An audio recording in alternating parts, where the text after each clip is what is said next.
I'm Luke Kennedy with the McCain Institute, and you're in the arena with leaders and citizens who are taking character-based action.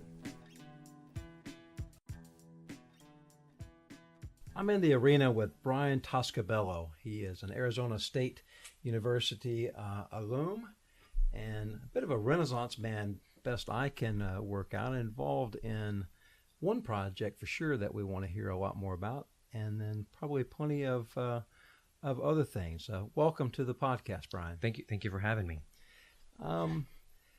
Well, I guess we'll want to get pretty quickly to your project, but at the same time, let's kind of chart your trajectory, if you will, a little bit. You're working in Washington, D.C. now for the most part when you aren't in Cuba, which is where I want to get pretty quickly. But talk us through what took you to Arizona State and then kind of where you've been before finding yourself in Washington. Well, I'm from Apache Junction, Arizona, so ASU was the closest, biggest school, close to my home. So has a good reputation. So I went to ASU in the 90s. I graduated in 96. Then I went to graduate school in Florida, and it was during the Y2K, and I didn't want to get stuck in Miami for Y2K. So I came to D.C. and worked at the Mexican embassy right away. So you didn't stay in Miami for the year 2000? No, I didn't want to be stuck there. I didn't want to be stuck on the beautiful beach with nothing. So right. It wasn't the place for me. So I was excited to either go to Chicago or D.C. So I came to D.C. and everything worked out, working at the Embassy of Mexico, and then across the street is the IMF. So I transitioned over to the IMF until about 2009. So what did you study in school that made you be able to get to work at places like the IMF? They don't just take anybody. No, so I didn't know that I was half Cuban until I was at ASU during undergrad. So I switched to Latin American history and Spanish. So it kind of changed my course, my study course. And then I knew I wanted to go to grad school, so I knew I wanted to get an MBA. So, and I thought, what better place than Miami to be near my Cubans? So I went there for 2 years. I found my grandmother there. She moved away, so I kind of didn't have a need to stay there any longer. So, and I wanted to be in something faster paced, so DC or Chicago seemed a little bit better. So I drove up here. My car broke down in DC, so I stayed here. So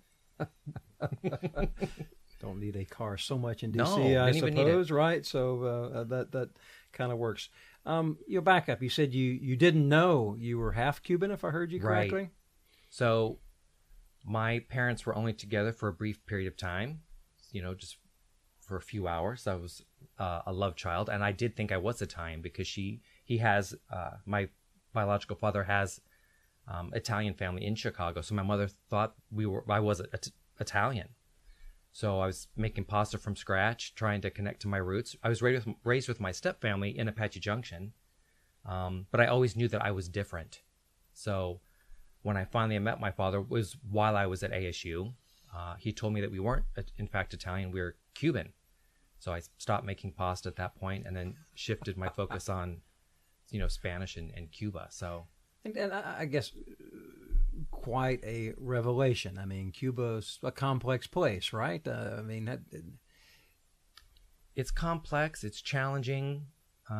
It's beautiful. It's sad. It's so many things wrapped up in one island. So you felt an affinity, and I can imagine a listener out there saying, well, look, all of us kind of find out where we're from or can find out more where we're from, and genealogy is tremendously important to a lot of folks, not as important to other folks, but you've really grabbed hold of that in an interesting way. We met only recently, and you said, hey, I'm running or heavily involved with something called Digital Cuba, and it captivated me because you said, hey, we're trying to get information digitized that otherwise is just going to go away. So how did you end up doing that? I guess I sense a little of the inspiration, but well, so I joined all the genealogy websites trying to track down my Cuban roots, and none of them have excuse me.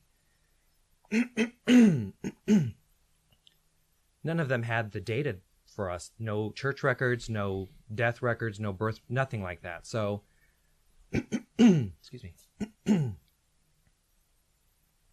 So I looked around, how can I get to Cuba? I'm going to have to go there and do it myself. So it was early last year, and I found out that Arizona State University has a summer program in Cuba.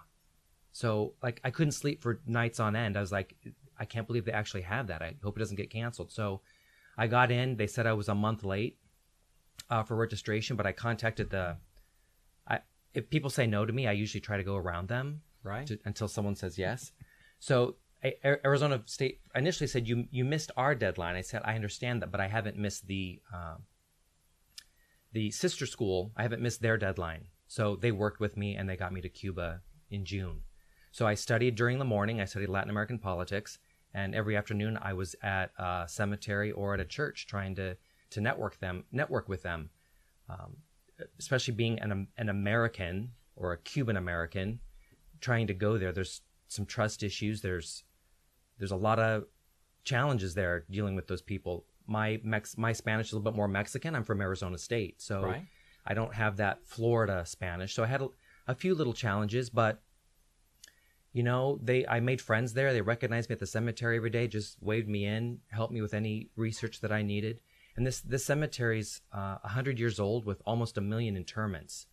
So, and it's because of the lack of finances that it's falling apart. So the books are falling apart, the tombstones are falling apart. My grandmother passed away 2 years ago, so the oral histories are fading away. So I've networked with other Cuban Americans, and there's definitely a need. We're the third largest Latin group in the United States. And there's nothing for us. So that's how you spent your afternoons. Now, I guess there were other Arizona students there, and they presumably spent their afternoons differently in this program. But you spent your afternoons trying to understand the way of the information landscape, so to speak. Right. So I was older than the rest of the students there. So they pretty much took naps during the afternoons when I would hit the cemeteries, and they're in their 20s, so they wanted to go to the nightlife, and I did that a little bit, but I was really focused on finding out where the records are, understanding how Cuba works. I didn't know Freemasons were big in Cuba. All these tiny little stories were unraveling. The Oddfellows are big have a presence in Cuba, Jewish community. So there's all these different little melting pot and social associations that I wasn't aware of. So this isn't just about genealogy for you. This is how civil society, I guess secret society, how this interweaves and connects and can tell us what about ourselves. Well, it just, growing up with my step family, I had kind of I don't know if you'd call it an identity crisis, but identity was high on my radar. I didn't look like them. I didn't have a lot in common with them. They loved me, I loved them, but I knew that everyone always knew that I was, my mother was brought me into the family through marriage. So I they never hid that from me. So I was always curious about where were my people. So, and I in fact went to Arizona State. They had a very large collection of telephone books before the internet at the Tempe campus. And I would go there looking for my biological father before I was a student at Arizona State. So I have a lot of connections to that school, and that school helped me through my identity, through my education, to where I am today. So you didn't leave it there, right? I mean, you went and did the program in Cuba, but you've stood up something called Digital Cuba. Where's it going? Where do you want it to go? Well, we're going to turn into a nonprofit so we can officially ask people for money. People want to give me money all the time, and it feels awkward because if they give it to an individual, who knows? I just want it to be a legitimate organization. So we're in the process of turning it into a nonprofit. We have our board picked out. We just have to file the paperwork. I'm off to Roots Tech next week. So after Roots Tech, which is the largest genealogy conference in the world, after that, I can get focused on making, converting Digital Cuba into a nonprofit.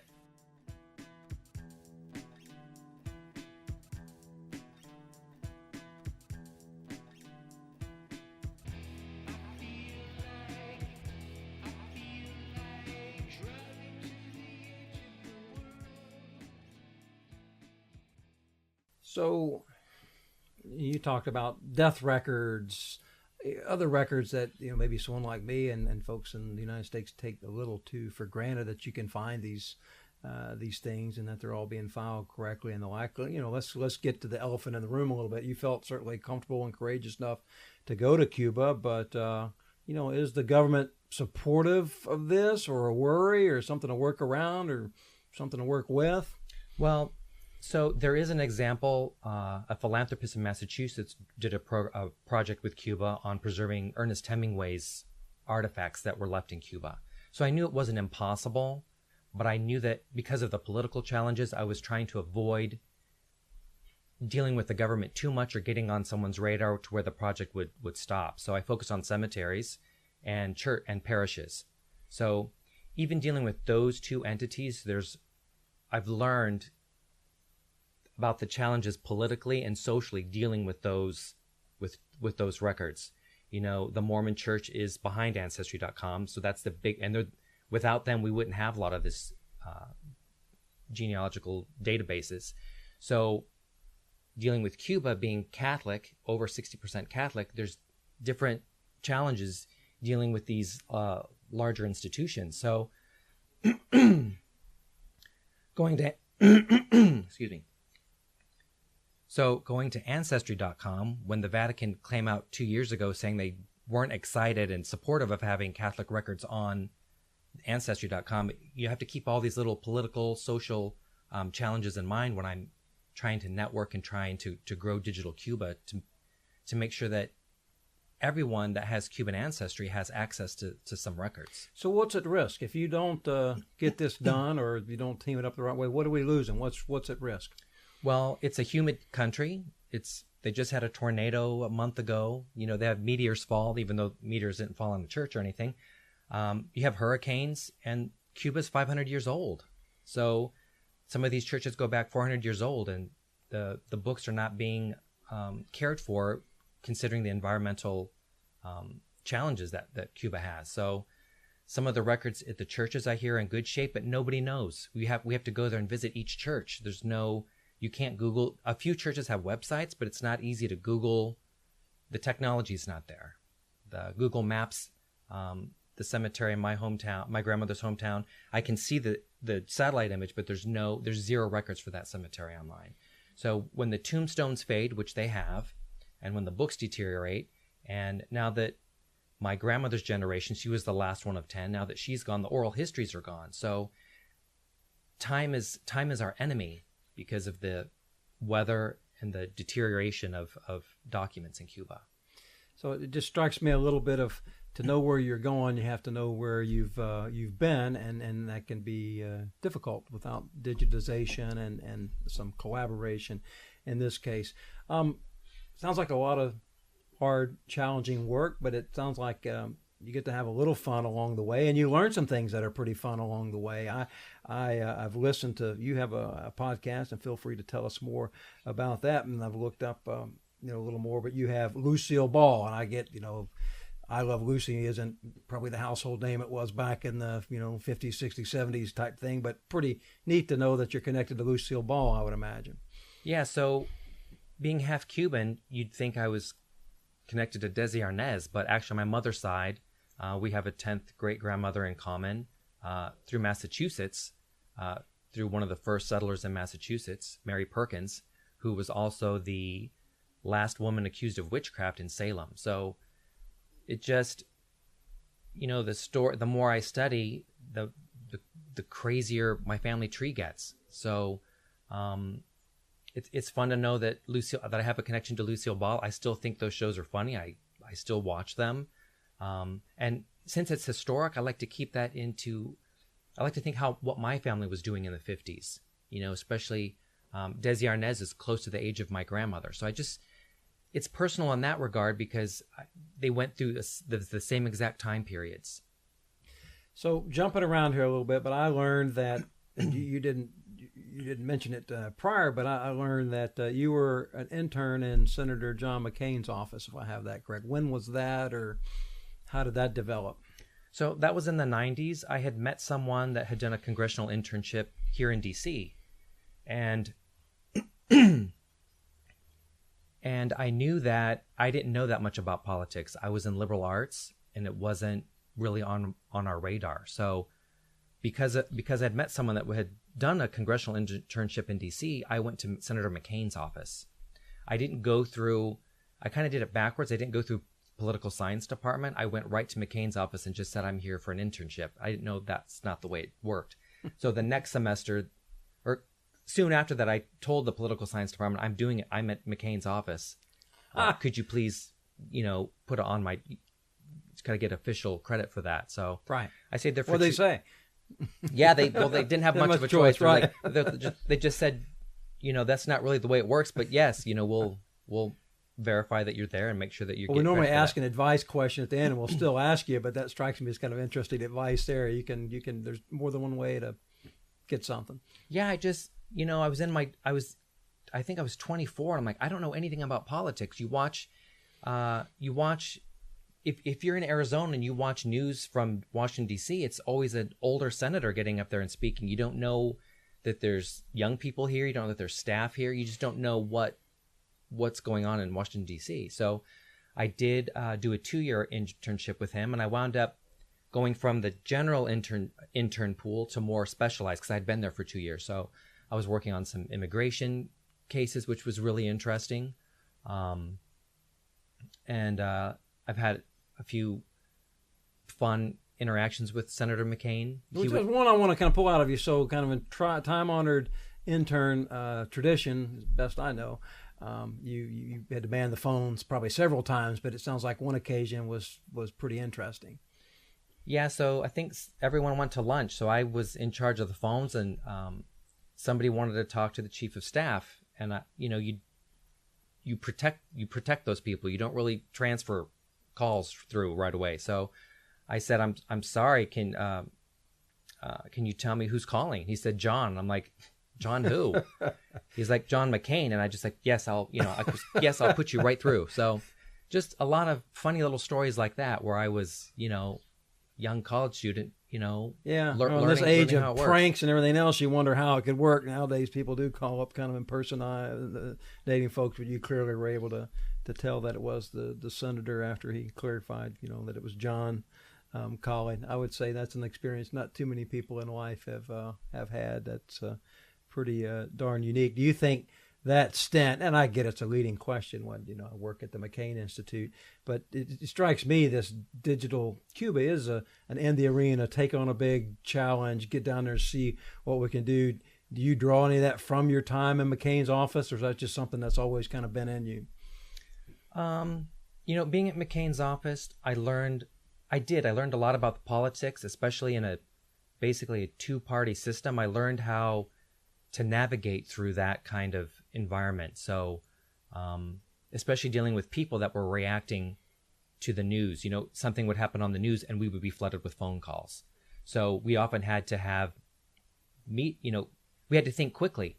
You don't have time to have an intern meeting and talk and expect the phone calls to start next week once we've all gathered our opinion on that. So, I did learn how to think quickly and how to not negotiate, but approach things without upsetting people or, keeping the dialogue from not becoming a heated discussion, but making it meaningful for everybody. So kind of how to dive in without rubbing people the wrong way. Boy, I'm really mixing metaphors there, but right. So trying to control your personality a little bit, so you can get whatever your objective is, you can achieve it without sabotaging yourself or upsetting someone in your own team or someone on another team. So is that your advice to folks that, like you are thinking about getting in the arena or have an affinity to an issue like this for you that's they've come across? It may not be Cuba, but something like that. Is that your advice, or what is your advice? I would say if you do see something that's not being done and there's a chance for you to take some initiative, I would say go for it. And I would say don't be afraid to go. If someone says no, don't be afraid of that. There's ways to work around those things. I'm not saying go over go over some boss's head to get what you want, but try to be creative and figure out how you can get around that, especially when someone says no, or even someone in your own community, someone in the Cuban American community is like, oh, that will never happen. And just to give you an example, there were 4 records for the main cemetery in Cuba before I went there. Now we're up to about 3,000. So wow. You can't say, just from that one little part of my project, I took it from less than 1%. If you multiply that times 4 times 3,000, I mean, that's an amazing thing, an initiative that didn't take a lot, but just goes to prove that with a little determination and creativity and people that say no, you can get around those things and have a successful project, whatever project that is. Well, Brian, it's clear to me you are getting somewhere with Digital Cuba and on a number of fronts. Thank you for being in the arena, and we hope you'll let us invite you back for an update in due course. Thank you so much. This podcast is produced by Patrick McCann and Justin Kessler. If you like what you hear, please subscribe, tell your friends, or leave a review.